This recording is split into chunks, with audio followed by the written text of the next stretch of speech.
This is Gerardo Del Real with Resource Stock Digest. Joining me today is President and CEO of Millrock Resources, Mr. Greg Beischer. Greg, how are you this afternoon? Hey, Gerardo, I'm doing pretty well. Thank you. You know, tough, funny markets. You had some good news this morning in regards to drill results from the La Navidad gold project in Sonora, Mexico. The market responded and rewarded you by sending the stock down 16%. It wasn't on huge volume, but it's definitely disappointing because you hit some pretty decent intercepts considering the target type that you were looking to get to here at La Navidad, specifically at the crossover and the Cobre prospects. Can we talk a bit about the results? I'd love to hear your take, Greg.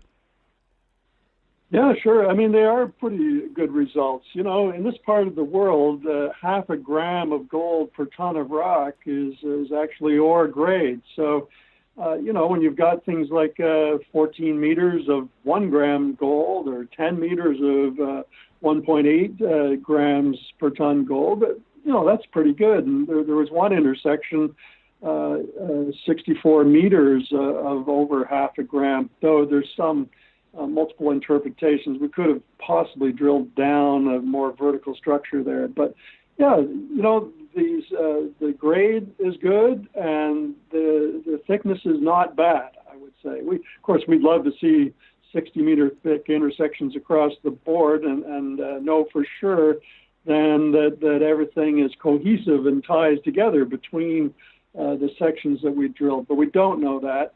And it's the only way to find out is to drill more. And the issue there is the true width, right? It's tough to get an estimate of true width with what you have thus far. Is that accurate, Greg? That true width and continuity of mineralized zones between the widely spaced drill sections. Now, the bulk of the gold that you did find was near surface, right?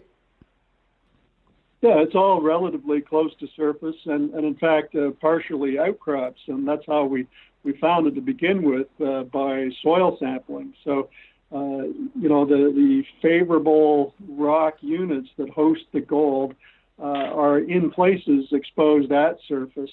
And that's how we detected it through soil sampling. In the second release, you also sold 3 exploration projects in the Golden Triangle District in BC, of course. Can you speak to that a bit?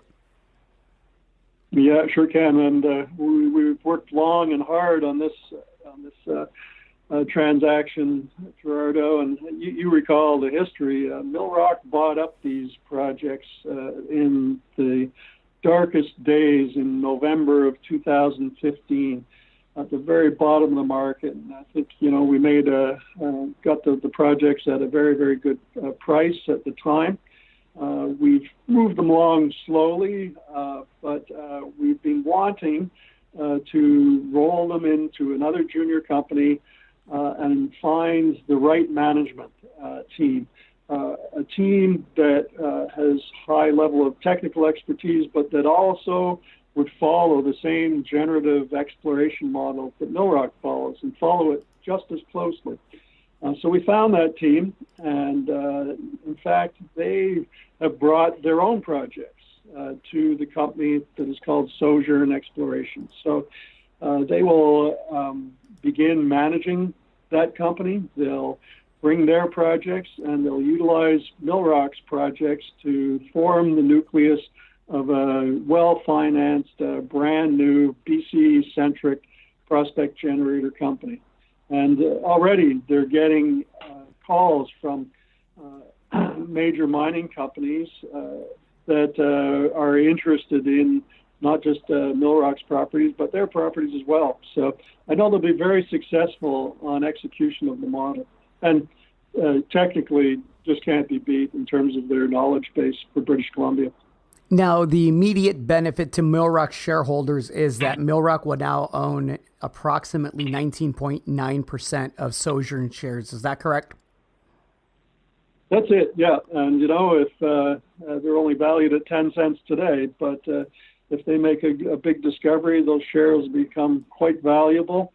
And that, in turn, will be of great value to Millrock shareholders. And of course, we always reserve a royalty as well, so that crystallizes our royalty position on our projects there. I mentioned up top that these are tough markets for junior resource companies. The gold price is drifting a bit lower. Everybody's out fishing, it appears, for the most part. What can Millrock shareholders expect here once we turn the corner here in September, October? Well, we're always drilling. We're plugging away on the Alaska Range project at the moment. You can expect some results to be published next week, and they'll be rolling out, in fact, over the coming month, I would say.